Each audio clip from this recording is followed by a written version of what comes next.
Buenas noches. Desde el Comité Peruano para la Prevención y Tratamiento de la Epilepsia les damos la bienvenida a esta charla científica. El día de hoy tenemos un excelente ponente, el doctor Walter de la Cruz Ramírez, que nos va a exponer sobre epilepsia refractaria. El doctor Walter de la Cruz es coordinador de la Unidad de Epilepsia de la Clínica Ricardo Palma, médico del Departamento de Epilepsia del Instituto Nacional de Ciencias Neurológicas, profesor de Fisiología y Farmacología de la Universidad de Piura, profesor de la Clínica Neurológica de la Universidad Peruana Cayetano Heredia, y es un querido amigo. Walter, te invito a dar la ponencia, tienes a toda la audiencia frente a ti. Gracias, Pamela, principalmente por lo último. Buenas noches, colegas. Voy a compartir la exposición. Me indican, por favor, si aparece. Se ve muy bien. Hola a todos.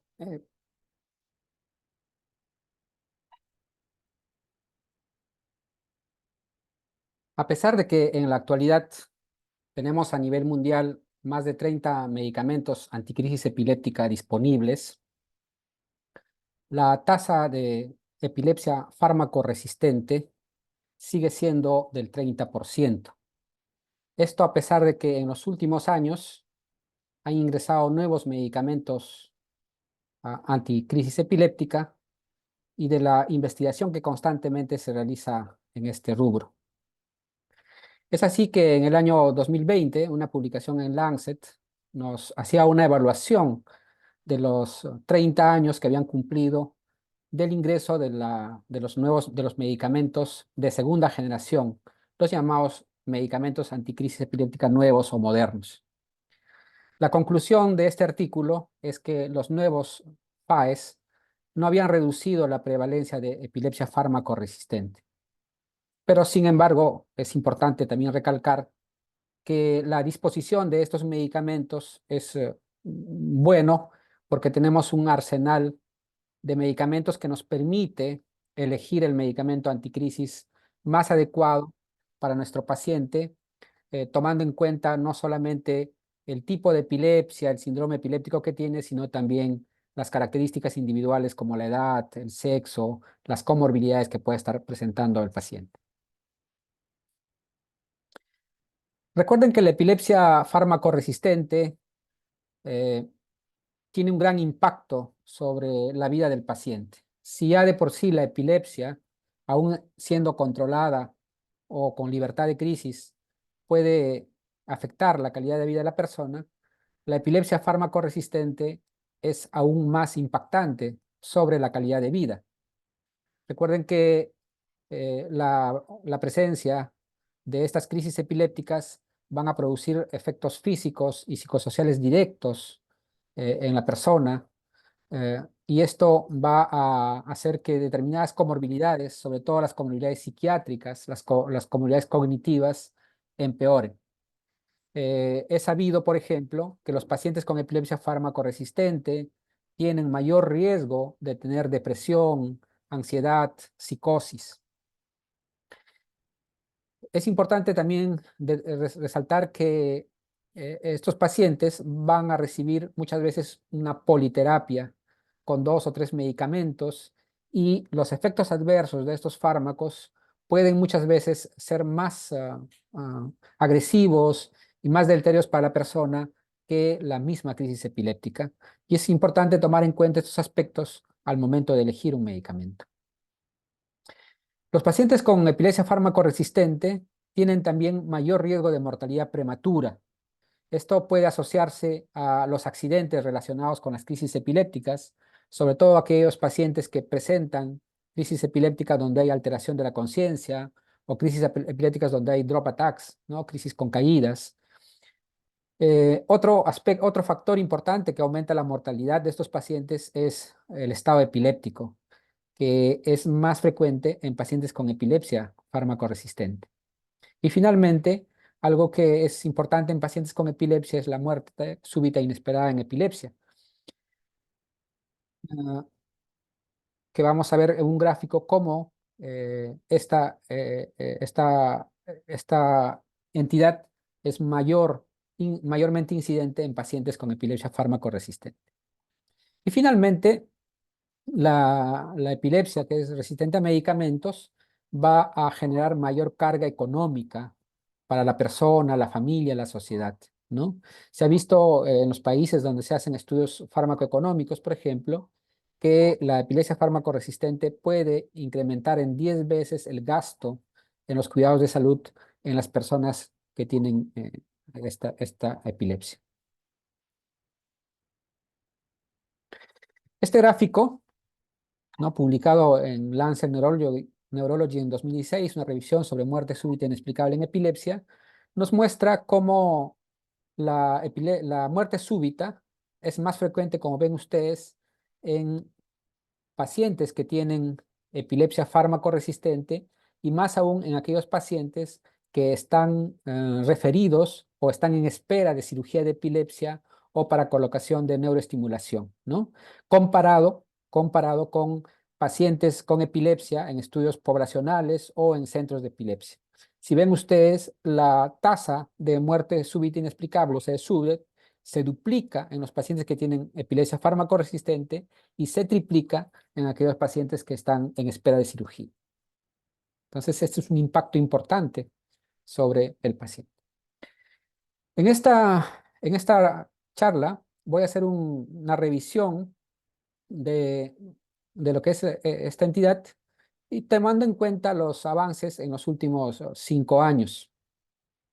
Y vamos a hacer primero una definición, un poco de la epidemiología, hablar un poquito de los mecanismos de farmacoresistencia, la predicción y la prevención y el manejo de la epilepsia farmacoresistente. Antes de seguir, debo declarar que no tengo intereses de ningún tipo. Con respecto a la definición, eh, eh, es un hito importante que la ILAE nos haya dado esta definición de epilepsia fármaco-resistente. Hay que decir que el diagnóstico de epilepsia fármaco-resistente es un diagnóstico intuitivo, ¿no? Pero es importante tener siempre una herramienta que nos permita clasificar a los pacientes.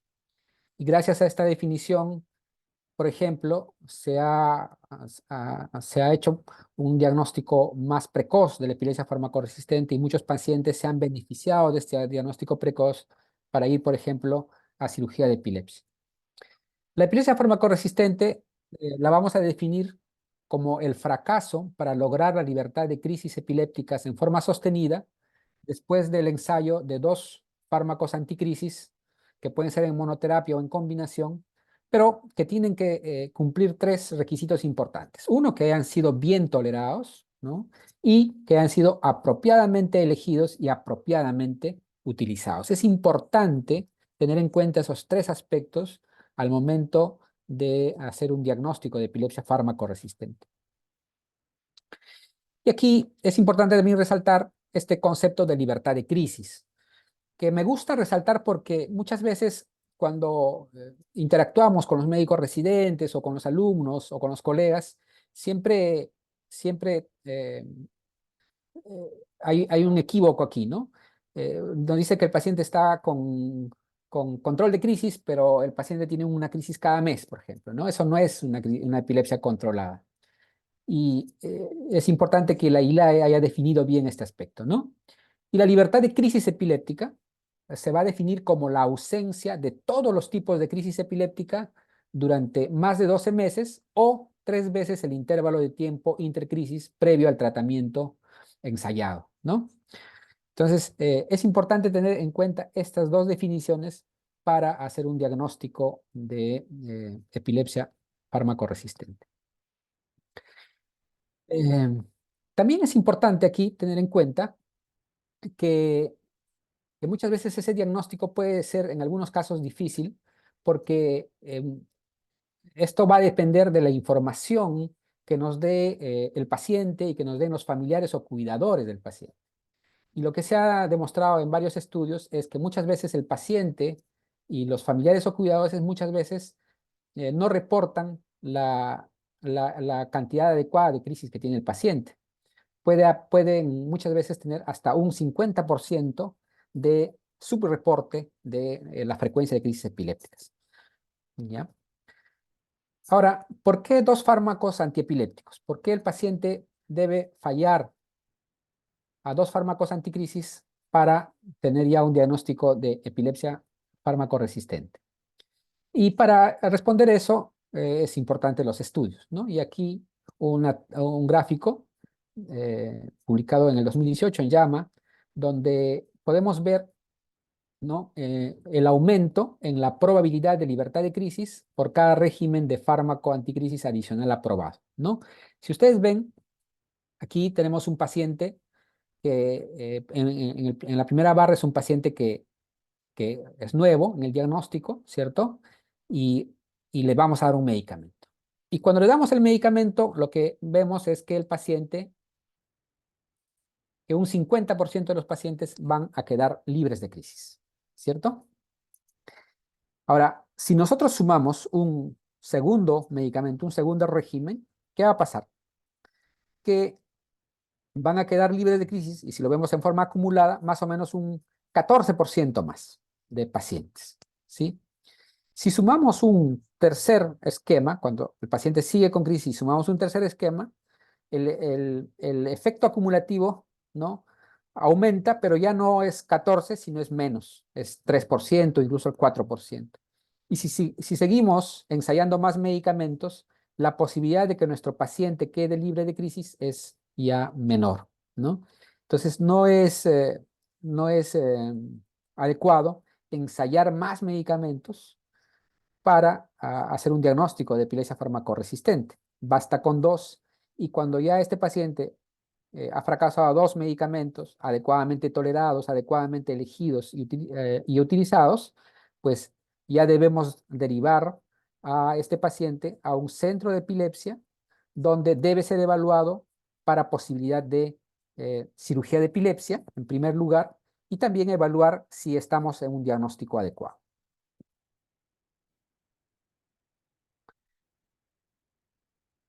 Otro estudio o otro gráfico que nos muestra por qué es importante este número 2, o sea, por qué a partir de dos fármacos o esquemas ensayados ya podemos decir que el paciente tiene epilepsia farmacoresistente, es esto. No, vean aquí estamos viendo un gráfico donde nos muestra la tasa de libertad de crisis después de agregar un nuevo fármaco, ¿no? Según el número de FAES probados previamente, ¿no? Aquí sí vemos, en esta línea vamos a ver los pacientes que ya han ensayado dos medicamentos, ¿no? O sea, ya tienen diagnóstico de epilepsia fármaco-resistente. Y los que han ensayado tres, cuatro y así sucesivamente hasta siete. Y en la otra sección vamos a ver a pacientes que lograron la libertad de crisis. Cuando el paciente ya tiene un diagnóstico de epilepsia fármaco-resistente, al haber ensayado dos medicamentos y probamos un tercer esquema, ¿sí? La posibilidad de que quede libre de crisis con ese tercer esquema es del 12% aproximadamente, ¿sí? Si vemos un paciente que ya probó tres y probamos un nuevo medicamento, la posibilidad de que quede libre de crisis es de un 8%, y así esto va bajando. Y vemos que a partir de 5, o sea, cuando ya probó 5 medicamentos previamente y le vamos a dar un sexto, ¿no? O más, vean ustedes que la posibilidad de que este paciente quede libre de crisis es menos del 3%, ¿sí? Entonces, importante conocer estos datos para hacer un diagnóstico precoz de epilepsia fármaco-resistente. Un aspecto o un concepto importante también es tener en cuenta que epilepsia no controlada es muy diferente de epilepsia fármaco-resistente, ¿sí? Es muy importante tomar en cuenta este aspecto, ¿no? Hace poco hablaba con los residentes sobre este punto, ¿sí? Y hay bastantes literaturas sobre ello, ¿no? Aquí una muestra, un artículo ya publicado en el año 2013, nos muestra la prevalencia de epilepsia fármaco-resistente en 2 cortes con epilepsia no controlada. Un estudio realizado en Glasgow, Escocia, con 311 pacientes con epilepsia recién diagnosticada y otro estudio en Hong Kong, China, con 194 pacientes con epilepsia crónica. Cuando estos pacientes son evaluados para ver si tienen epilepsia fármaco-resistente, vean que de 311 en el grupo de Escocia, solo un 44% tenían epilepsia fármaco-resistente. De 311 pacientes con epilepsia no controlada, solo un 44% tenían epilepsia fármaco-resistente. Y de 194 pacientes con epilepsia crónica no controlada, solo un 59, o un 60% tenían epilepsia fármaco-resistente. El restante, que es una proporción importante, tenían una epilepsia con respuesta farmacológica indefinida, ¿sí? Indefinida, ¿no? ¿Y cuáles son las causas de esta epilepsia no controlada? Por ejemplo, falla de un solo fármaco anticrisis, ¿no? Incumplimiento intermitente. Recuerden que el paciente con epilepsia muchas veces es un paciente que no se adhiere muchas veces hay muchos pacientes que no se adhieren a la terapia farmacológica, entonces tienen un cumplimiento intermitente y muchas veces la recurrencia de las crisis es por abandono del tratamiento, efectos adversos de los fármacos a dosis bajas, la dosificación inadecuada, ¿no? O sea, el paciente recibe muchas veces 2, 3 medicamentos, pero todos ellos en dosis bajas y eso puede ser una causa de mal diagnóstico de epilepsia fármaco-resistente.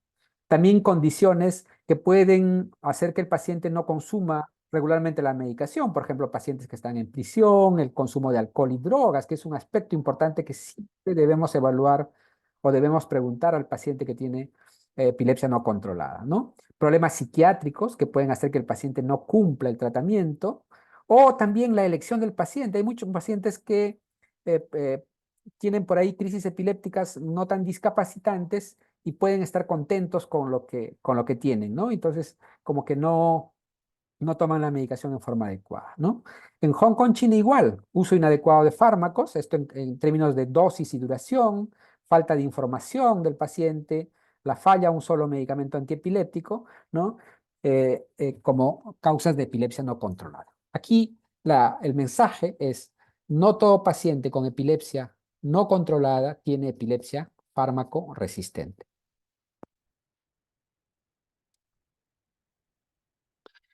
Y aquí siempre es importante cuando estamos haciendo el diagnóstico tener en cuenta las razones de epilepsia pseudofármaco resistente, ¿no? Epilepsia pseudofármaco resistente. Eh, una razón importante de esto es el diagnóstico erróneo, ¿no?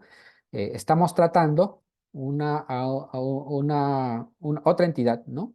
Eventos paroxísticos no epilépticos de otro tipo, ¿no? No epilépticos como epilepsia, ¿sí? Y, por ejemplo, puede ser síncope, puede ser pacientes que tienen arritmia cardíaca y lo más importante, pacientes que tienen crisis no epilépticas psicogénicas, ¿no? Recuerden que más o menos un 25 a 30% de pacientes que acuden a centros de epilepsia con diagnóstico de epilepsia fármaco-resistente tienen un diagnóstico erróneo de epilepsia. Y una causa frecuente de ese diagnóstico erróneo son las crisis no epilépticas psicogénicas o eventos o trastornos paroxísticos no epilépticos de origen psicogénico, ¿no? Y es importante siempre hacer un diagnóstico diferencial. La otra razón de farmacoresistencia son los fármacos incorrectos, ¿no? El uso de fármacos incorrectos, ¿sí? Para el tipo de crisis que tiene nuestro paciente. El ejemplo clásico aquí, tenemos un paciente con epilepsia de ausencia juvenil, por ejemplo, que debería usar valproato sódico y le estamos dando carbamazepina, fenitoína, lamotrigina, ¿no? Que en vez de mejorar o de controlar la crisis, lo que pueden hacer incluso es empeorar, ¿cierto? Entonces, estamos usando el fármaco incorrecto para el tipo de crisis o el tipo de epilepsia que tiene nuestro paciente, ¿sí? O un paciente que tiene epilepsia mioclónica juvenil y que está usando fenitoína, carbamazepina, oxcarbazepina, ¿no? ¿Ya? Entonces, es importante ahí por eso hacer un diagnóstico adecuado del tipo de epilepsia que tiene, o del síndrome epiléptico. Y esto es todavía más importante cuando hablamos de síndromes epilépticos, sobre todo en pacientes pediátricos. La dosis incorrecta es otra razón de pseudofármaco-resistencia, ¿no? Estamos usando dosis bajas del medicamento. Como les decía, muchas veces llegan a la consulta pacientes con diagnóstico de epilepsia fármaco-resistente, pero estamos usando 2, 3 medicamentos, ambos o todos en dosis bajas, ¿sí? Y la razón por la que estos medicamentos se usan en dosis bajas muchas veces se debe a la dependencia o a la sobrevaloración excesiva de los niveles sanguíneos terapéuticos, ¿no? Que muchas veces le pedimos al paciente un nivel sanguíneo de valproato, carbamazepina, y, y hacemos un cambio del tratamiento, paramos el tratamiento tomando en cuenta estos resultados y no tomando en cuenta la clínica del paciente, ¿no? Y aquí el mensaje importante es siempre hacer una correlación de estos valores sanguíneos de medicamentos con la clínica del paciente, ¿no? Con los efectos adversos y el control de crisis. La otra es, muchas veces no llegamos a la dosis adecuada del medicamento porque por ahí el paciente presentó un efecto adverso idiosincrático, ¿no? Por ejemplo, el típico caso de la motrigina, ¿no? Estamos, estamos en un proceso de titulación del medicamento y de un momento a otro presenta el rash cutáneo y el medicamento no llega a una dosis adecuada. Entonces, el paciente no es que haya fracasado a la motrigina, sino que simplemente no usó en dosis adecuadas. Y finalmente, los estilos de vida, ¿no? Pacientes que tienen mal cumplimiento de la medicación. Esto es frecuente, ¿no? Los pacientes con epilepsia muchas veces no se adhieren al tratamiento y esto puede ser una causa de recurrencia de crisis. Lo otro es el abuso de alcohol y drogas y la deprivación del sueño, ¿no? Que son aspectos importantes que debemos siempre preguntar cuando estamos en el proceso de diagnóstico de epilepsia fármaco resistente.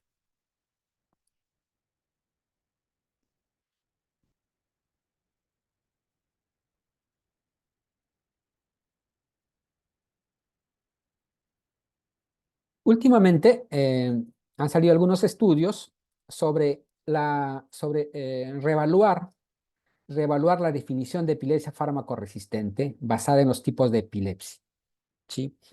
Esto porque al utilizar esta definición de la ILAE, pues hemos visto que muchos pacientes pueden incluso ser operados sin cumplir los criterios de farmacoresistencia porque tienen una lesión que es altamente epileptogénica y que probablemente con fracasar a un solo medicamento ya puede ser candidato a cirugía, por ejemplo, ¿no? Entonces, eh, en el futuro lo que se viene es eso, se va a reevaluar la definición de epilepsia farmacoresistente, probablemente correlacionando con el tipo de epilepsia, ¿no? Con el tipo de epilepsia, la etiología de la epilepsia. Y aquí un estudio que se publicó en el año 2022, ¿no? Donde como conclusión nos dice que deberíamos reevaluar esta definición. ¿Y por qué lo hace? Porque hacen un estudio, ¿no? Hacen un estudio de casi más de 1000 pacientes con diagnóstico de epilepsia farmacoresistente, le hacen con epilepsia y le hacen un seguimiento y ven, eh, evalúan cuántos medicamentos anticrisis deben haber ensayado, ¿no? Para tener un diagnóstico de epilepsia fármaco-resistente, ¿no? A cuántos medicamentos han fallado y ya podrían tener un diagnóstico de epilepsia fármaco-resistente. Entonces hacen la distinción entre epilepsias focales, epilepsias generalizadas idiopáticas, llámese epilepsia de ausencia infantil, epilepsia de ausencia juvenil, epilepsia mioclónica juvenil y las epilepsias generalizadas estructurales, ¿sí? Y ven, por ejemplo, que en epilepsias focales, el punto de corte, con una sensibilidad del 50, casi del 60% y especificidad del 80%, el punto de corte es 4 fármacos antiepilépticos. Para epilepsias generalizadas idiopáticas es de 3 fármacos antiepilépticos, ¿no? Y para epilepsias generalizadas estructurales es de 4 fármacos antiepilépticos. Entonces, como ven, este estudio muestra que por ahí la definición de farmacoresistencia no solamente debe basarse en el número de fármacos anticrisis ensayados, sino también en el tipo de epilepsia que tiene, ¿no? Tal como lo vamos a ver cuando veamos predictores. Y aquí otro estudio ya un poquito más antiguo, en el año 2017, donde nos mostraba, por ejemplo, que aquí evalúan pacientes que, con epilepsia generalizada genética, ¿no? Un tipo de epilepsia donde el valproato suele ser el medicamento de primera línea y el que tiene una eficacia insuperable, ¿no? Y ven, por ejemplo, en este estudio que la resistencia, o sea, cuando un paciente con epilepsia generalizada genética fracasa, fracasa en el control de crisis con valproato, la posibilidad de que tenga epilepsia fármaco-resistente es del 100%. ¿Sí? En este tipo de epilepsia. La resistencia a valproato tiene un 100% de especificidad para identificar fármaco-resistencia. Se vio también que en estos pacientes que 21% de todos los pacientes que habían tenido fármaco-resistencia según los criterios de la E dejaron de tener crisis al probar otro fármaco y ese otro fármaco principalmente era valproato sódico. ¿No? Y una conclusión de este estudio era que no se debe declarar epilepsia generalizada genética fármaco-resistente si previamente no ha sido tratado con dosis adecuada de valproato, ¿no? Y la otra conclusión era que en este tipo de epilepsias, la resistencia a valproato puede ser un biomarcador de fármaco-resistencia, ¿sí? Entonces, eh, resumiendo, ¿no? En el futuro es probable que para este tipo de epilepsias ya se pueda considerar epilepsia fármaco-resistente cuando solamente se fracasó al valproato sódico, ¿sí? Porque la posibilidad de que estos pacientes controlen la crisis con levetiracetam, con la motrigina o con otros medicamentos es mucho menor. Pasemos a la parte epidemiológica. Cuando evaluamos o interpretamos los datos sobre prevalencia e incidencia de epilepsia fármaco-resistente, debemos considerar unos tres puntos o tres aspectos para interpretar estos datos. Uno es que la respuesta a los fármacos anticrisis es un estado dinámico, ¿sí? Muchas veces la respuesta a los fármacos en determinados síndromes, o en general en los pacientes con epilepsia, puede cambiar con el tiempo. Un ejemplo típico de esto es el paciente con epilepsia del lóbulo temporal mesial por esclerosis del hipocampo. En este tipo de epilepsia, generalmente empiezan en la adolescencia, por ejemplo, y muchas veces cuando damos un fármaco anticrisis, estos pacientes quedan libres de crisis por un periodo considerable de tiempo, ¿no? Incluso muchos van a un retiro de medicamento. Pero este tipo de epilepsia suele recurrir y cuando recurre, la epilepsia ya es fármaco resistente. ¿Entiendes? Entonces, es un estado dinámico, ¿no? Hay estudios que han mostrado, por ejemplo, que hay pacientes que tienen una forma de epilepsia que se llama epilepsia remitente recurrente. O sea, tienen periodo de remisión con un fármaco y periodo de recurrencia, ¿sí? Entonces, de eso va a depender mucho la incidencia y la prevalencia de epilepsia fármaco-resistente, ¿no? Es un estado dinámico. Segundo, la evaluación a la respuesta a estos fármacos se basa mucho en los reportes del paciente y los cuidadores. O sea, cuando se hacen estos estudios epidemiológicos o en centros de epilepsia, eh, se analiza la información de lo que reporta el paciente y lo que reportan los cuidadores. Y lo que se ha visto en muchos estudios es que hay un subreporte hasta de un 50%, ¿no? Y esto pasa en la práctica clínica, ¿no? Muchas veces viene un paciente con crisis epilépticas, que eran crisis epilépticas que tenían un aura y que evolucionaban a crisis tónico-clónica bilateral, por ejemplo, ¿no? Entonces le empezamos un tratamiento para crisis epiléptica focal y viene a los 3 meses el paciente, le preguntamos cómo está con la medicación y el paciente dice, doctor, formidable, estoy muy feliz, usted es el mejor médico porque me ha dado el medicamento y ya estoy sin crisis, ¿no? Pero cuando empezamos a indagar y le preguntamos, mire, usted tenía una crisis que empezaba con una sensación y después perdía la conciencia. Y le pregunta sobre esa aura, por ejemplo, y el paciente va a decir que sí, tiene las auras, pero las auras ya no lo incapacitan. Entonces está dando un subreporte, ¿no? Y es importante tener en cuenta ese aspecto al momento de evaluar estos estudios, de interpretar estos datos. El otro aspecto es que las tasas varían enormemente según los estudios, como sucede en ese tipo de investigaciones, ¿no? Varía mucho, por ejemplo, si hacemos un estudio poblacional, por ejemplo, ¿no? Por ejemplo, hay un estudio poblacional realizado en Francia donde la tasa de epilepsia la prevalencia de epilepsia farmacoresistente era del 20%, por ejemplo, ¿no? Y si hacemos un estudio, en cambio, en centros de epilepsia, vamos a encontrar que la tasa de epilepsia farmacoresistente es del 30 al 40%. Entonces va a depender mucho de ese aspecto. Entonces, para interpretar estos resultados es importante hacer esas atingencias, ¿no? El último gran estudio publicado es en Neurology en el año 2021. Sultana y colaboradores publicaron este estudio de incidencia y prevalencia de epilepsia farmacoresistente. Es un estudio, es una revisión sistemática y un metaanálisis de estudios observacionales donde ellos evaluaron más o menos 10.700 artículos, ¿no? Abstracts, y de ellos eligieron o cumplían con los criterios de inclusión 103 artículos elegibles, ¿no? Así hicieron un metaanálisis, una metaregresión, ¿no? Los análisis estadísticos respectivos y encontraron, por ejemplo, como ven en este gráfico, que la incidencia acumulativa de farmacoresistencia, ¿no? Es de 14, casi 15% en adultos y 25% en niños, ¿no? Entonces, este es un punto importante a remarcar, ¿no? Que la incidencia de epilepsia farmacoresistente es más frecuente en niños, ¿sí?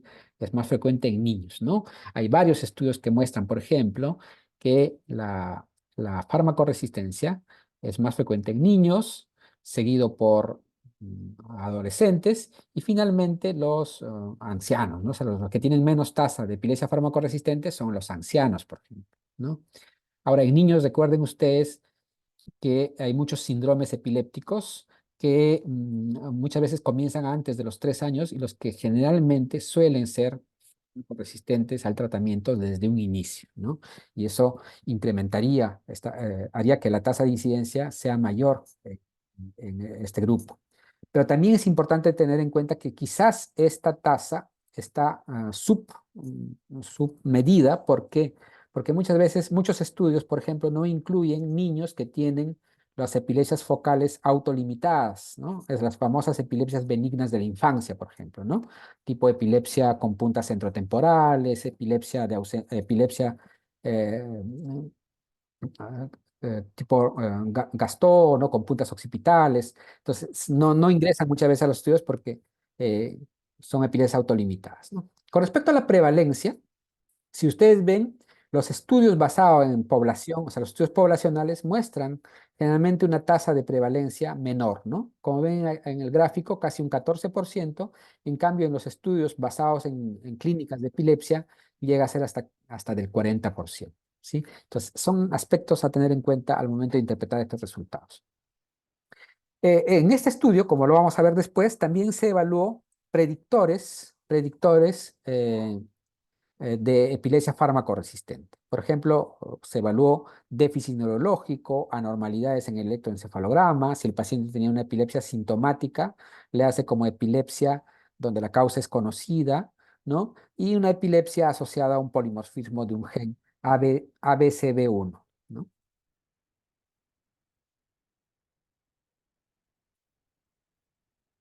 En este mismo estudio se, se logró identificar predictores para epilepsia farmacoresistente, ¿sí?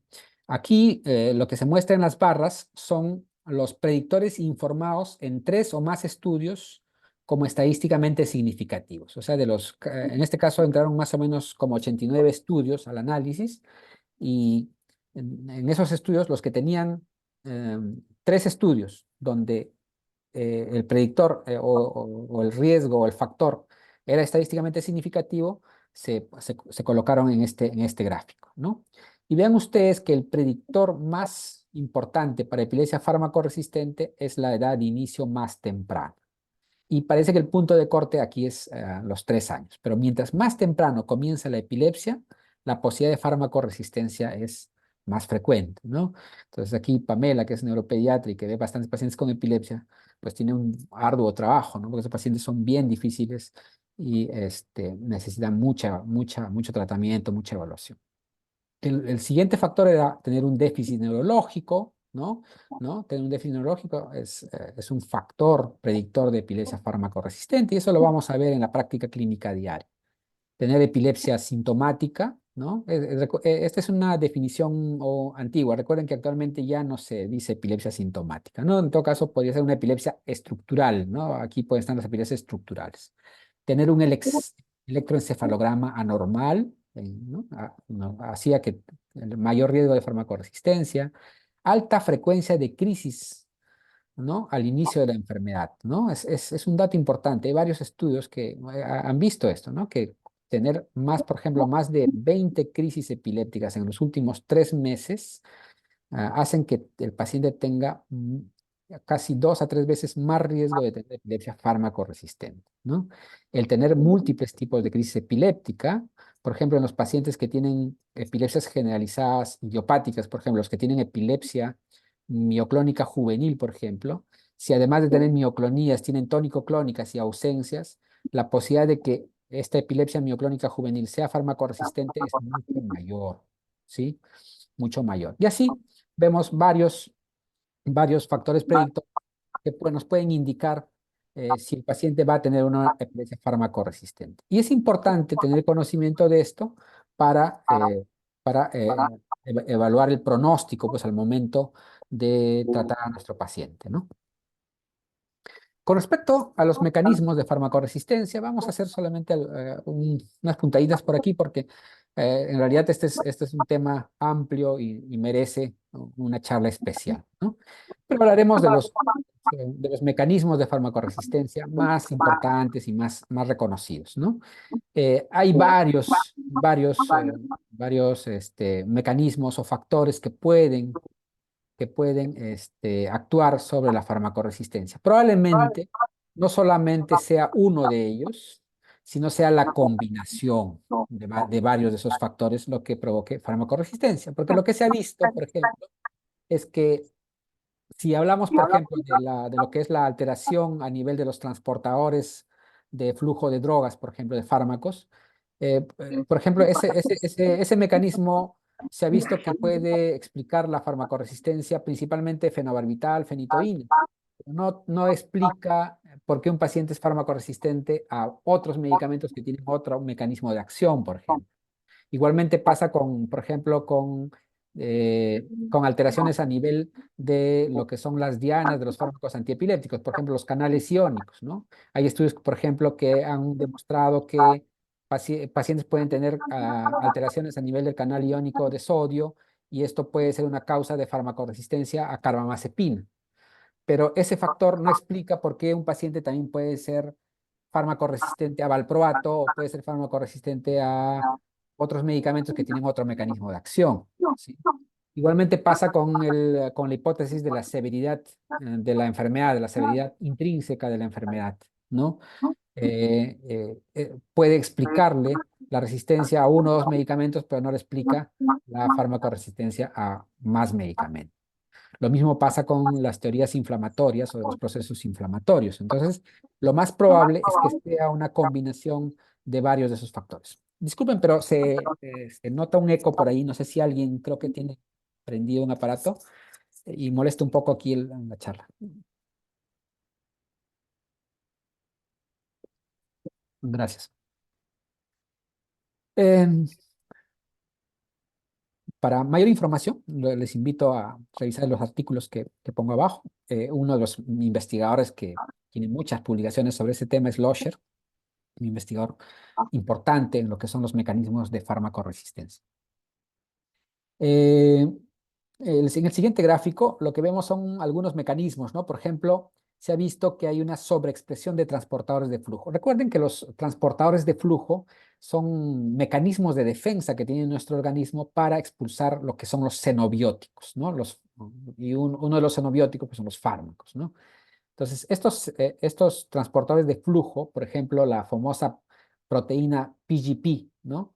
Que es un transportador de flujo, se encuentra, por ejemplo, a nivel del endotelio, ¿no? Y estos estarían, por ejemplo, implicados en la farmacoresistencia a fenitoína, fenobarbital, por ejemplo, ¿no? Porque al parecer estas bombas de flujo aumentan de concentración a nivel de la barrera hematoencefálica y impidiendo el ingreso, ¿no?, de estos medicamentos hacia el sistema nervioso central, ¿no? O sea, para su acción final sobre la membrana celular de las neuronas, ¿no? Entonces, hay muchos estudios que han probado este mecanismo para fenitoína, fenobarbital, por ejemplo, ¿no? Pero esto no explica la farmacoresistencia, por ejemplo, para otros medicamentos tipo valproato, tipo carbamazepina. La otra es la expresión o función alterada de los canales iónicos. Y aquí hay estudios, bastantes estudios, tanto clínicos como preclínicos o en animales, donde se ha visto, por ejemplo, que los canales de sodio voltaje dependientes pueden tener una constitución alterada, lo que hace que sean insensibles a la carbamazepina, por ejemplo, ¿no? Entonces, este, que puede ser un mecanismo de farmacoresistencia. Igual que el anterior, esto explica la farmacoresistencia a carbamazepina o los medicamentos que actúan sobre estos canales de sodio voltaje dependientes, pero no explica por qué esos pacientes también son farmacoresistentes a otros medicamentos con otro mecanismo de acción, ¿no? Y también es importante tener en cuenta que cuando estamos evaluando farmacoresistencia, estamos evaluando los medicamentos que ya conocemos, que tienen una determinada forma de trabajar en el cuerpo, ¿cierto? Pero muchos de los medicamentos que utilizamos no actúan en otro tipo de neurotransmisión, por ejemplo, en la neurotransmisión eléctrica directa a través de las uniones estrechas o union gap, ¿no? Ningún medicamento actúa sobre eso, ¿no?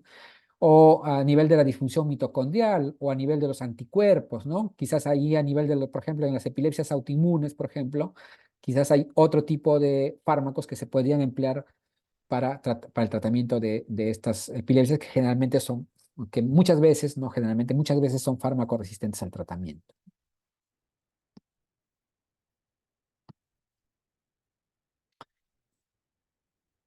Con respecto a lo que es la predicción y prevención, que es importante este aspecto al momento de evaluar al paciente, ¿no? Porque cuando evaluamos pacientes siempre tenemos que ver esto, ¿no? ¿Cuál va a ser el pronóstico de nuestro paciente, ¿no? Y siempre le digo, cuando hablo con el paciente, le digo, mire, cuando uno diagnostica epilepsia, tiene que hacer tres diagnósticos, ¿no? Si el paciente tiene o no epilepsia. Eso es lo primero que se hace. Lo segundo es qué tipo de epilepsia tiene, ¿no? Y ahí en ese caso tenemos que ver si es una epilepsia focal, una epilepsia generalizada y si tiene un síndrome epiléptico. Y esto es más importante aún en los neuropediatras, ¿no?, que llevan niños con síndromes.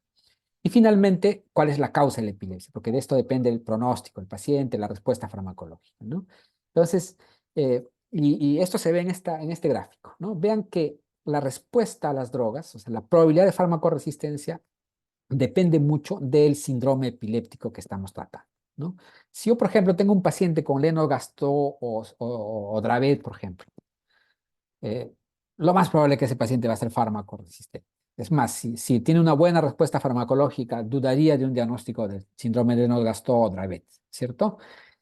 Eso creo que los neuropediatras lo saben mucho mejor que yo. Si yo tengo un paciente con un síndrome de Rasmussen, por ejemplo, la posibilidad de que tenga epilepsia fármaco-resistente es altísima, ¿cierto?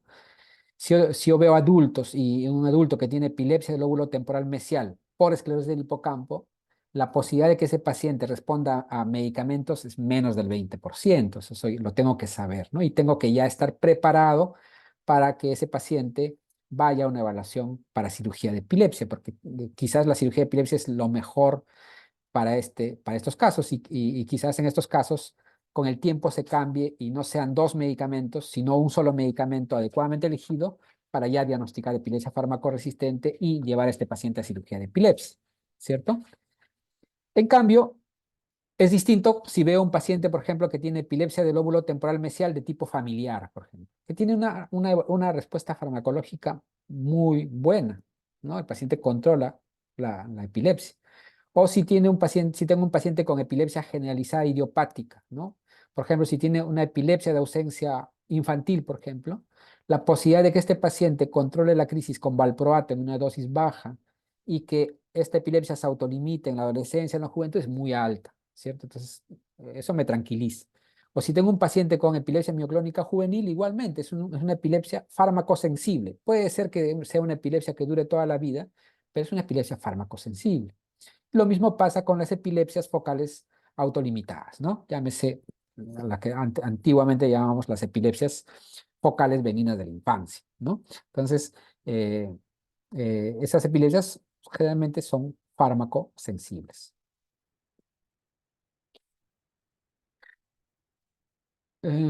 Aquí otro gráfico que nos muestra el control de crisis epilépticas de acuerdo al tipo de epilepsia que tiene nuestro paciente, ¿no? Y aquí hemos dividido en dos grandes grupos, ¿no? Los pacientes que tienen epilepsias generalizadas y los pacientes que tienen epilepsias focales.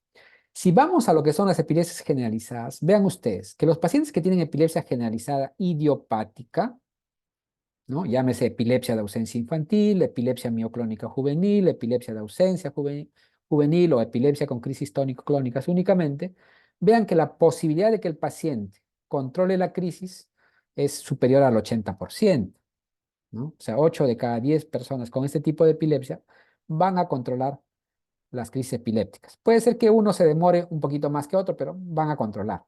En cambio, si tiene una epilepsia generalizada, ¿no? Por ejemplo, estructural, ¿no? ¿Sí?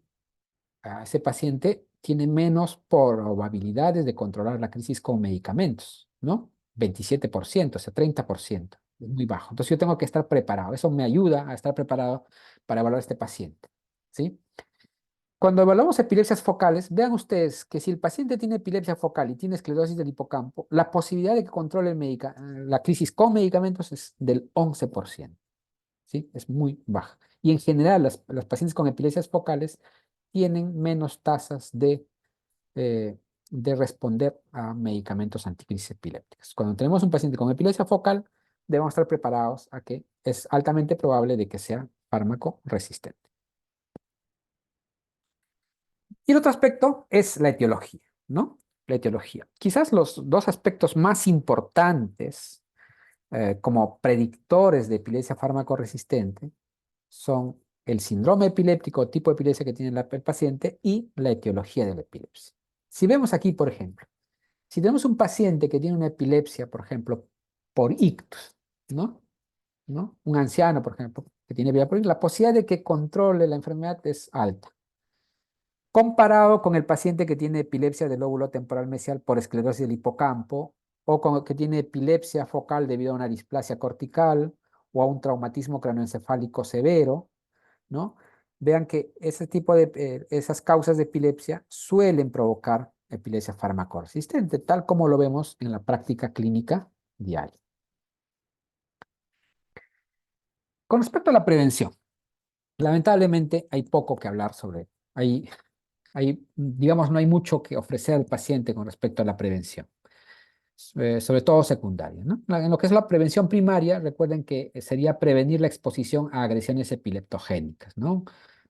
Para evitar epilepsia farmacoresistente, pues hay que prevenir, por ejemplo, los traumatismos craneoencefálicos severos, por ejemplo, ¿no? O prevenir un sufrimiento fetal. Entonces, mejorar la atención prenatal, ¿no? Que explica una parte importante de pacientes que tienen epilepsia, es importante, ¿cierto? Y esto lo vemos en práctica clínica. Muchos pacientes que tienen encefalopatía hipoxio-isquémica perinatal, por ejemplo, y cuando estas producen lesiones evidentes en resonancia magnética en el córtex posterior, generalmente suelen ser fármaco resistentes al tratamiento, ¿no? Hay que promover también la vacunación, ¿no? Para evitar ciertas enfermedades infecciosas del sistema nervioso central, promover estilos de vida más saludables, sobre todo en ancianos, por ejemplo, para evitar el ictus, por ejemplo, isquémico, hemorrágico, promover medidas de seguridad para prevenir TEC, traumatismo encefalocraneano, una causa frecuente de epilepsia o un factor de riesgo frecuente para epilepsia en países subdesarrollados o como llamamos ahora de ingresos bajos o medios, es el traumatismo craneoencefálico debido a accidentes de tránsito secundario a una mala señalización de las vías de tránsito, por ejemplo, ¿no? Entonces, en prevención primaria hay mucho que trabajar. Con respecto a la prevención secundaria, debemos decir que al momento no tenemos un tratamiento antiepileptogénico o modificador de la enfermedad. Hay varios medicamentos que están en estudio, pero ninguno de ellos todavía ha demostrado pues, una eficacia, una seguridad como antiepileptogénico modificador. Entonces hay dos desafíos que que debemos, que tenemos en cuanto a prevención secundaria, ¿no? Entonces, la prevención secundaria es detener o mejorar el curso del proceso epileptogénico. Y los dos desafíos que necesitamos es, uno, identificar biomarcadores sensibles y específicos, ¿no? No tenemos biomarcadores sensibles y específicos. Por ejemplo, si tenemos un paciente que tiene un traumatismo craneoencefálico, no tenemos un biomarcador que nos diga que este paciente va a tener epilepsia y este no, ¿no? Eso nos falta. Hay que investigar al respecto. Y lo otro es que no tenemos terapias antiepileptogénicas y modificadoras. Entonces, ahí hay bastante que hacer. Con respecto al manejo, eh, porque ya estoy por tiempo. Eh, una vez que tenemos el diagnóstico de epilepsia fármaco resistente, siempre es importante hacer una revisión del diagnóstico. O sea, cuando nuestro paciente no respondió al primer fármaco anticrisis, probamos un segundo fármaco y tampoco ha respondido, hay que hacer primero una revisión del diagnóstico. ¿Será realmente que nuestro paciente tiene epilepsia? Y si tiene epilepsia, ¿será realmente que tiene el tipo de epilepsia que estamos tratando? Entonces hay que hacer esa revisión del diagnóstico, ¿sí? Y también evaluar los otros factores de pseudoresistencia. ¿Será que es un paciente que duerme adecuadamente? ¿Será que consume alcohol y drogas? ¿Será que cumple el tratamiento en la dosis adecuada, en la manera pautada adecuada? ¿O es un paciente que incumple el tratamiento? Entonces hay que descartar también pseudoresistencia, ¿sí? Una vez que el paciente ya tiene un diagnóstico de epilepsia fármaco resistente definido, este paciente sobre todo si tiene epilepsia focal, debe ir a una evaluación para la posibilidad de cirugía de epilepsia, ¿no? Y debe ir a un centro, ¿no?, de epilepsia, a una unidad, un centro de epilepsia. Y este paciente debe ser evaluado para la posibilidad de cirugía, porque en los casos donde el paciente es candidato a cirugía, porque no todos, lamentablemente, no todos los pacientes que tienen epilepsia fármaco resistente son candidatos a cirugía, son pocos. En los casos donde sí son candidatos a cirugía y buenos candidatos, la posibilidad de que la epilepsia remita es hasta de un 70%, ¿sí?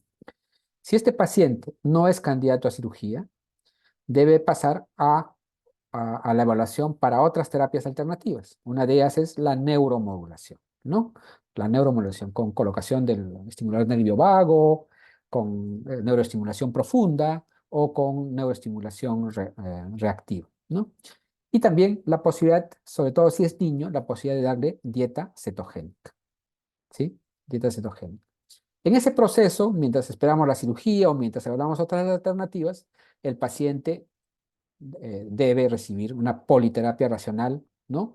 Debe optimizarse el tratamiento farmacológico y ensayarse nuevos medicamentos, sobre todo los nuevos medicamentos que están ingresando al mercado, para ver si nuestro paciente eh, controla la crisis, porque sí, o sea, no es que cuando el paciente ya tiene un diagnóstico de epilepsia fármaco-resistente, la posibilidad de que controle con un nuevo ensayo no es despreciable, ¿no? Puede llegar hasta un 12% de pacientes que tienen un diagnóstico ya establecido de farmacoresistencia pueden tener libertad de crisis, ¿no? Entonces siempre es importante ensayar medicamentos anticrisis nuevos.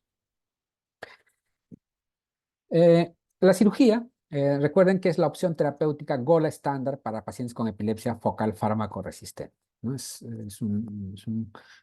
Todo paciente con epilepsia focal debe ser evaluado para cirugía. Lamentablemente, la cirugía de epilepsia sigue siendo infrautilizada. No solamente en el Perú, donde nos falta mucho por hacer por cirugía de epilepsia, sino en países desarrollados, ¿no? Es una queja frecuente, es que los pacientes, que la cirugía está infrautilizada por diferentes factores. Un buen candidato para cirugía de epilepsia debe cumplir generalmente cumple tres de estos criterios, los tres criterios, ¿no? Tiene una zona y lesión epileptogénica bien definida, ¿no? Una resonancia magnética que nos muestra una lesión epileptogénica y que se correlaciona bien con el tipo de crisis que tiene el paciente. Una zona epileptogénica alejada de una corteza elocuente. Eso es importante, ¿no? Si tenemos una zona epileptogénica que está en una corteza elocuente, llámese área de Broca, área de Wernicke, corteza motora primaria, corteza visual, pues es un paciente que lamentablemente no va a poder recibir la cirugía de epilepsia, ¿no? Entonces, una zona elocuente alejada de corteza elocuente es un buen paciente. Y finalmente, que el paciente también tenga crisis epilépticas incapacitantes. Tal vez este criterio es un poco relativo, ¿no? Pero las crisis tienen que ser incapacitantes, ¿no? Hay muchos pacientes también que no van a ir a cirugía de epilepsia, pues, si es que las crisis no son incapacitantes.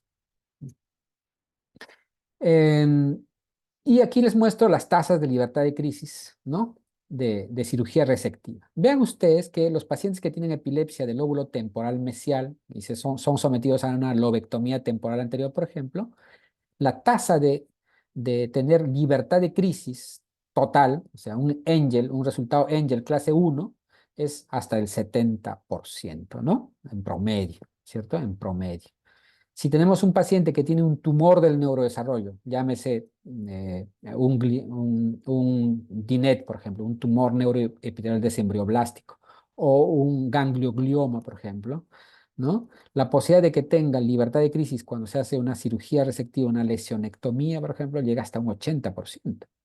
Si tenemos un paciente con malformación del desarrollo cerebral, por ejemplo, displasia cortical focal, sobre todo si es tipo 2, que es evidente en resonancia magnética, y se hace pues un procedimiento quirúrgico adecuado, pues la posibilidad de libertad de crisis es del cerca al 60%, ¿no? Y esto va a depender mucho. Hay estudios donde muestran mayor tasa de éxito, ¿no? Si tenemos un paciente, por ejemplo, que tiene un cavernoma, ¿no? La posibilidad de una lesionectomía y de libertad de crisis del 75%. Entonces, es importante, ¿no? Ya la cirugía, cuando el paciente es candidato, un buen candidato a cirugía, la cirugía tiene buenos resultados postquirúrgicos. Y muestra de ello es esto, ¿no? Hace poco, el año pasado, el Departamento de Epilepsia del Instituto de Ciencias Neurológicas publicó un artículo, ¿no? De los resultados postquirúrgicos en una corte de pacientes con epilepsia del lóbulo temporal mesial por esclerosis del hipocampo, ¿no? Al estudio entraron 91 pacientes. De esos 91 pacientes, 89 eh, tuvieron un seguimiento mayor de un año. Hubieron pacientes que tuvieron un seguimiento hasta de 5 años, ¿no? En promedio eran 3 años de seguimiento. Dos pacientes, ¿no? De esos 91, dos pacientes no llegaron a cumplir el año. ¿Por qué? Porque simplemente cuando el paciente está libre de crisis no va al hospital, ¿no? Entonces ya tampoco lo pudimos ubicar.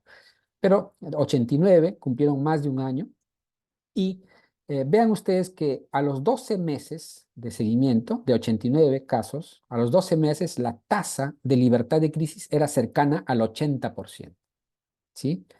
A los 24 meses, con 68 pacientes seguidos, la tasa de respuesta es del 70%, es alta, ¿no? Y es alta, teniendo en cuenta varias limitaciones que tenemos en el Perú para cirugía de epilepsia. Lo primero, por ejemplo, es que nosotros hacemos video EEG de 4 a 6 horas. Para la época de esta publicación hacemos videos de 4 a 6 horas. Y con los resultados de ese video, los pacientes entraban a cirugía, ¿no? Actualmente hacemos ya de 12 horas, incluso estamos yendo a hacer videos de más tiempo, ¿no? Entonces, los resultados de éxito son muy importantes. Todo paciente con este tipo de epilepsia debe ir a cirugía, ¿no?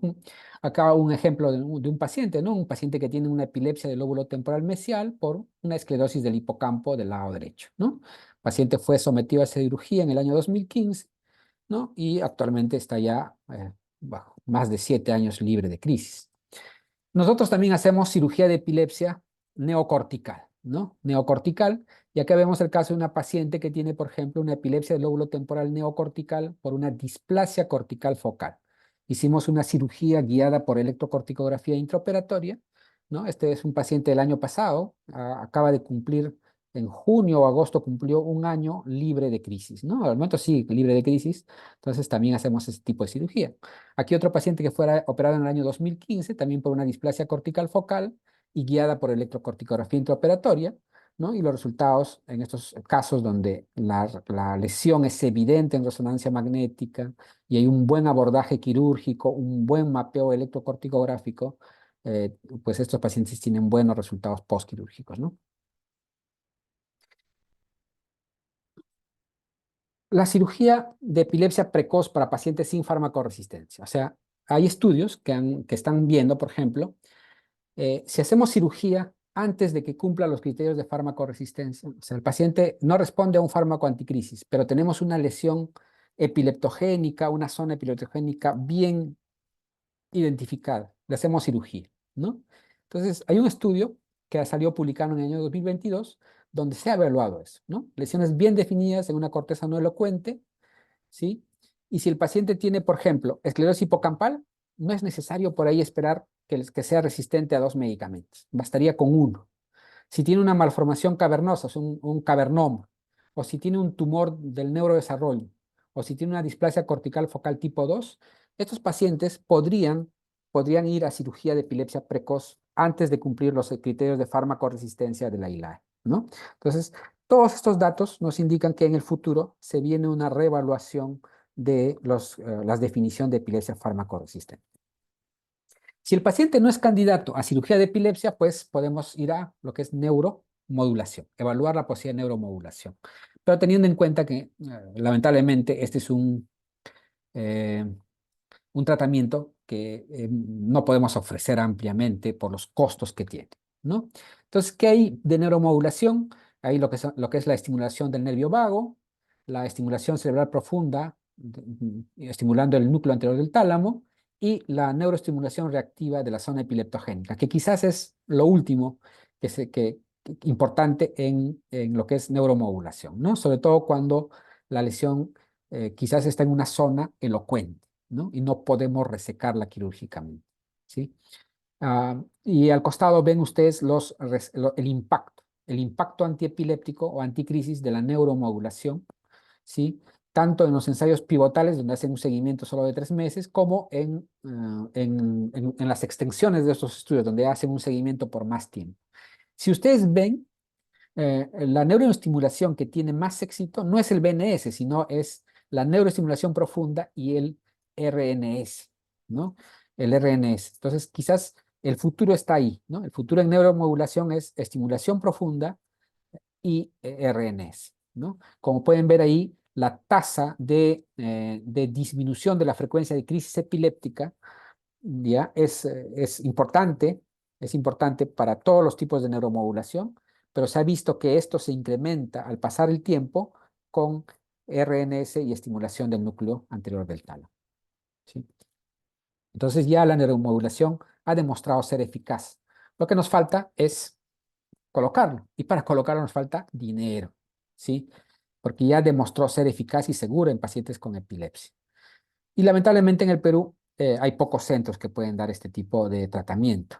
Quizás el centro, en caso de adultos, que da más esto, o que ha colocado neuromodulación, es el Hospital Edgardo Rebagliati, ¿no? La unidad de epilepsia del Hospital Edgardo Rebagliati, donde en una publicación que hicieron en el año 2019 mostraron pues que habían colocado cinco pacientes se habían sometido a este tipo de procedimiento, ¿no? Tengo entendido también que en el Instituto Nacional del Niño han colocado este dispositivo, ¿no? Eh, hay que siempre evaluar bien este aspecto. Recuerden que somos un país que tiene bajos recursos y el costo de estos procedimientos es muy, muy alto, ¿no? En el Instituto de Ciencias Neurológicas tenemos varios pacientes candidatos a BNS, por ejemplo, y que están en espera de ese procedimiento. La dieta cetogénica, recuerden que es una dieta especial, alta en grasas, baja en carbohidratos y moderada en proteínas, ¿no? Hay lo que es la dieta cetogénica típica, pero también las modificaciones, ¿no? La dieta con triglicéridos de cadena media, el tratamiento con índice glucémico bajo, ¿no? La dieta cetogénica ha demostrado que es segura y eficaz, ¿no?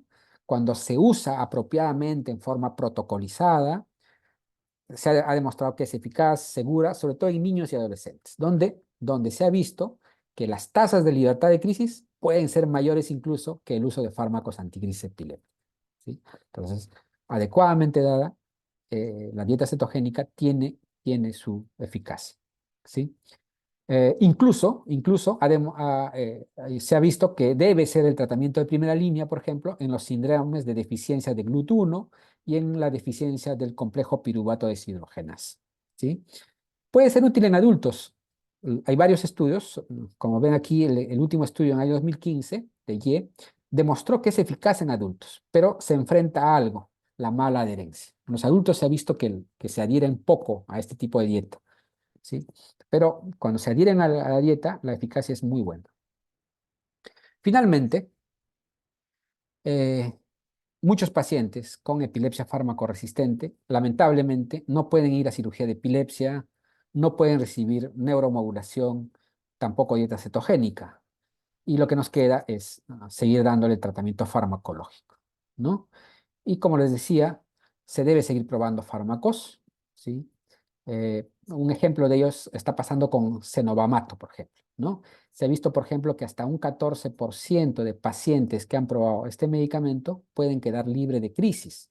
Y quizás es el medicamento que mayores eh, eh, expectativas está generando, porque con los otros medicamentos no se llegaba al 5% de libertad de crisis, ¿no? Entonces, vamos a ver qué nos dicen los estudios posteriores, ¿no?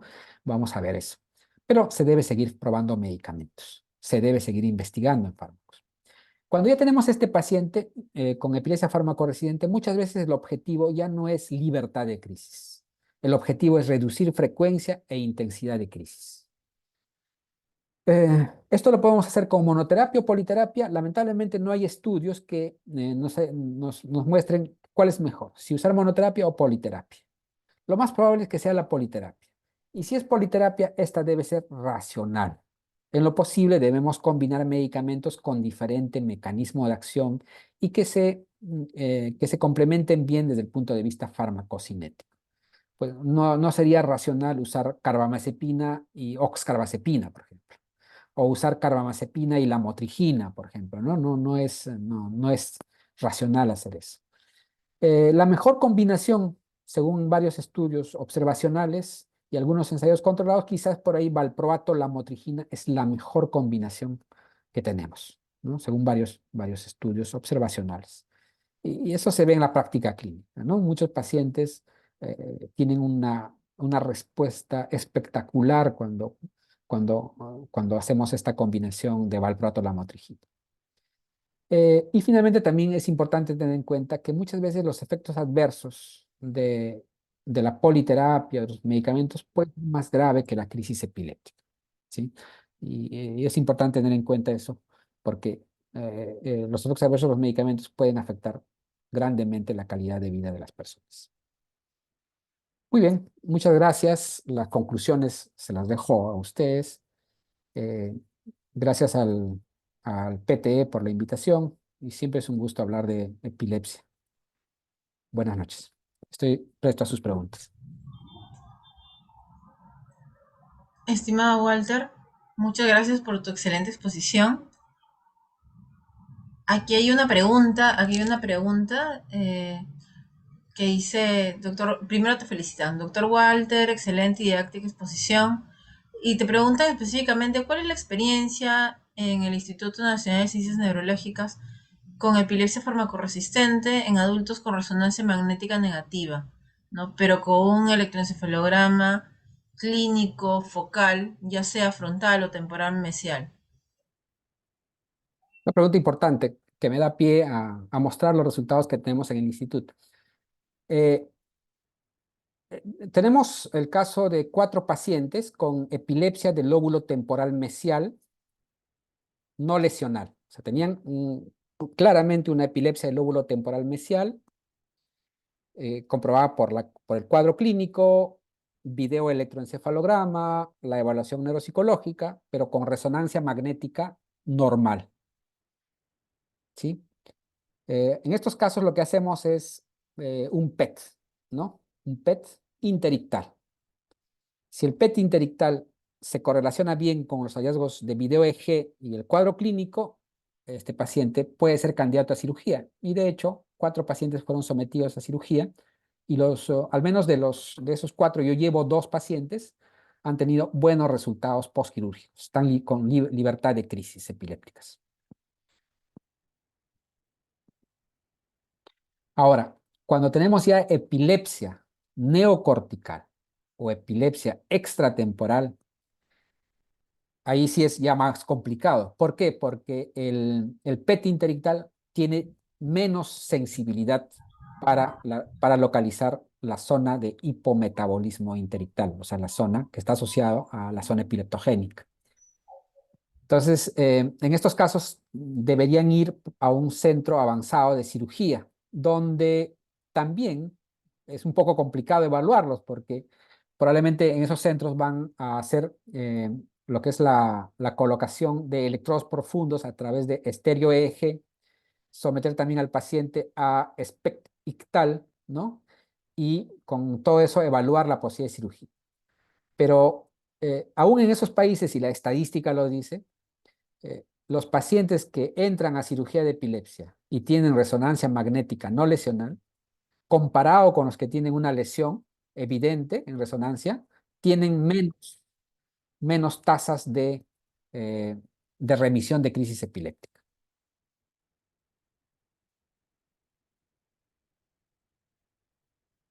Gracias, Walter. También te mandan otra felicitación.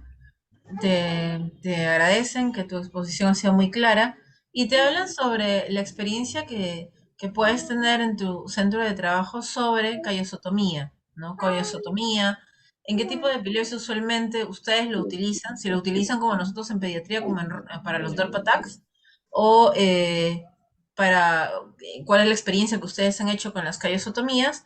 Y luego también dan sobre la experiencia en el uso de CBD, ¿no? Y a qué concentraciones suelen utilizar. Si ustedes utilizan las concentraciones estándar o a qué concentraciones suelen utilizar.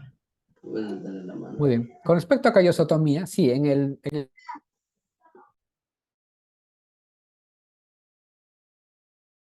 Disculpa, Walter, apagaron tu micrófono.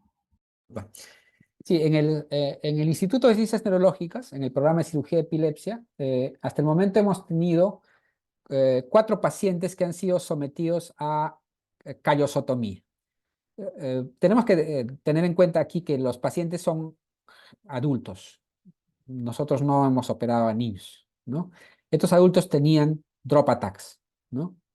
De ellos, más o menos en 4 han tenido resultados buenos. O sea, recuerden que la callosotomía no es para dejar con libertad de crisis al paciente. Es una cirugía paliativa, ¿no? Es básicamente, y a lo que se apunta es a el control de las crisis que generan caídas, ¿no? De los drop attacks, ¿no? Que pueden ser crisis tónico-clónicas, atónicas, tónicas, ¿no? Entonces, en estos pacientes sí, o sea, han tenido una buena respuesta para ese tipo de crisis. Con respecto a lo que es el cannabis, eh, personalmente sí, o sea, se usa, es es un tratamiento más. Recuerden que el cannabis es un fármaco anticrisis más, ha demostrado ser eficaz y seguro, tanto en estudios preclínicos como clínicos, tiene ensayos clínicos que lo respaldan, ¿sí? El problema es que, ¿qué es lo que se ve? Es que no se usa en la dosis adecuada. Y no se usa en la dosis adecuada porque muchas veces el paciente no lo usa, lo pide, pero muchas veces tiene miedo de usarlo. Y entonces, cuando el proceso de titulación muchas veces demora mucho tiempo. Pero en los casos donde el paciente llega a la dosis adecuada, que es más o menos entre 5 a 20 miligramos por kilo de peso corporal, vemos que hay una disminución de más del 50% de las crisis epilépticas, ¿no? Pero es importante llegar a las dosis adecuadas.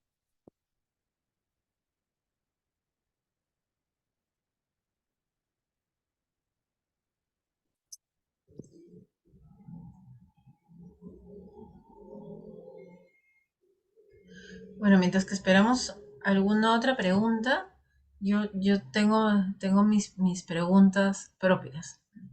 Te- sobre sobre biomarcadores, ¿no? Últimamente, que es lo ideal que debería ya empezarse a utilizar y la terapia genética, ¿no? Tú dijiste hace un momento que con Cenovamato había muy buenos resultados, especialmente en epilepsias focales, ¿no? Por su mecanismo de acción, ¿no? Pero qué es lo nuevo, qué es lo futuro que ya se sabe, ¿no? O que ya se ve como, bueno, no, futuras opciones terapéuticas en cuanto a esta epilepsia farmacoresistente, ¿no? Sí, en la perspectiva hay muchas cosas que están viniendo a futuro. Uno, por ejemplo, es la utilización de la inteligencia artificial. Ahora que estamos mucho con inteligencia artificial, es la inteligencia artificial, por ejemplo, para elegir fármacos, una combinación de fármacos teniendo en cuenta varias características del paciente, ¿no? Y hay estudios que están saliendo al respecto y que muestran que hay un futuro a ese nivel, ¿sí? Eh, la investigación en biomarcadores también está avanzando. Por ejemplo, se está viendo en lo que son las epilepsias genéticas, quizás empezar, va a haber más información y darle tratamientos a pacientes con un determinado gen para prevenir una forma grave de epilepsia, o sea, farmacoresistencia, ¿no? Un estudio, por ejemplo, que no es de hace poco, de hace unos 2 años, demostró, por ejemplo, que en pacientes que tienen esclerosis tuberosa, ¿no? El realizar electroencefalogramas repetitivos y dar el tratamiento cuando tenemos un electroencefalograma con actividad epileptiforme, aún sin que el paciente todavía tenga crisis, puede disminuir la posibilidad de farmacoresistencia, por ejemplo, ¿no? Entonces, ahí hay un dato ahí importante. Y así como esto, hay perspectivas, sobre todo en la parte genética, ¿no? Pero obviamente es a futuro. Ujú.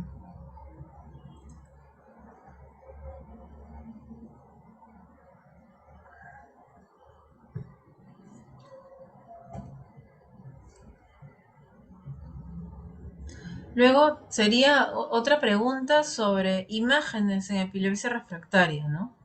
Eh, la, el protocolo, ¿no?, de una neuroimagen en un paciente con una epilepsia farmacoresistente tiene algunos aspectos especiales, unas incidencias especiales. No sé si nos podrías hacer algún comentario sobre eso. Sí, esa es muy importante esa pregunta, porque cuando estamos evaluando un paciente para la posibilidad de cirugía de epilepsia, es importante tener una imagen de resonancia magnética de buen nivel, o sea, con un protocolo especial para epilepsia. Y la ILAE felizmente ya nos ha dado un protocolo que es el HARNEST, ¿no? Es un protocolo que debemos manejar. Y en este HARNEST, que se puede hacer con resonadores de 1.5 y de 3 teslas, ahora si tenemos de 3 teslas mejor, eh, ayuda mucho a lo que es la evaluación del paciente. Ahora, cuando se hacen estas resonancias, es importante también la experiencia del radiólogo, del neuroradiólogo, ¿no? Hay un estudio bonito, por ejemplo, donde evalúa pacientes con epilepsia focal que tenían una resonancia magnética estándar, a quienes le hicieron resonancia magnética con protocolo de epilepsia y que lo leía un neuroradiólogo especializado en epilepsia. Se vio que, por ejemplo, cuando este paciente tiene una resonancia magnética estándar, la sensibilidad para encontrar una lesión epileptogénica es menos del 50%. Cuando este paciente, esta resonancia magnética estándar, la lee un neuroradiólogo especializado en epilepsia, la sensibilidad aumenta más o menos a un 70%. Pero si la hacemos con protocolo de epilepsia y lo lee un neuroradiólogo de experiencia, la posibilidad, la sensibilidad llega hasta el 90%. Entonces es importante hacer una buena resonancia magnética con protocolo de epilepsia y que lo lea un médico experto en epilepsia, ¿no? Eh, Esto es importante porque nosotros todos los días en el instituto o en la práctica clínica estamos evaluando imágenes, ¿no? Y el neurólogo que hace epilepsia debe tener un conocimiento y debe leer bastantes imágenes, o sea, ver bastantes imágenes porque la información, la correlación entre el cuadro clínico del paciente, el video electroencefalograma y el ver las imágenes ayuda mucho a encontrar la lesión epileptogénica. Ahora, también hay perspectivas en este punto, ¿no? Hay, por ejemplo, lo que se llama el postproceso. Una vez que obtenemos la resonancia magnética, hacer postproceso. Y aquí también la inteligencia artificial va a jugar un papel muy importante. Y de hecho ya van a ver ustedes publicaciones, ya hay publicaciones en Epilepsia Open, donde se está viendo el uso de inteligencia artificial para para el análisis postproceso de las imágenes de resonancia magnética, de las imágenes de PET, SPECT.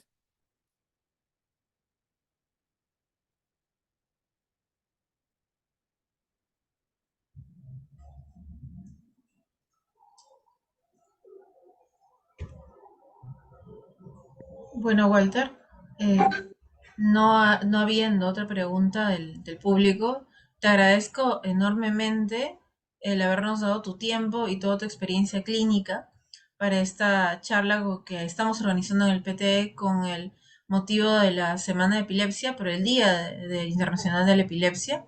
Te invitamos y te comprometemos a unas nuevas charlas y no sé si quisieras darnos unas palabras finales como para un recordatorio para la audiencia. Gracias a ustedes por la invitación. Estaré presto a una nueva charla. Y invitarlos a todos, ¿no?, a unirnos a la conmemoración del Día Internacional de la Epilepsia, que es este día 12, lunes 12 de febrero, un día importante para las personas que nos dedicamos a tratar pacientes con epilepsia. Desde nuestro centro de trabajo, donde nos encontremos, podemos ayudar a que la epilepsia salga de las sombras y que la discriminación y la estigmatización de los pacientes y los mitos y conceptos e ideas erróneas sean menos frecuentes y podamos mejorar la calidad de vida de nuestros pacientes con epilepsia. Gracias a todos, muchas gracias Walter, nos despedimos, buenas noches. Buenas noches.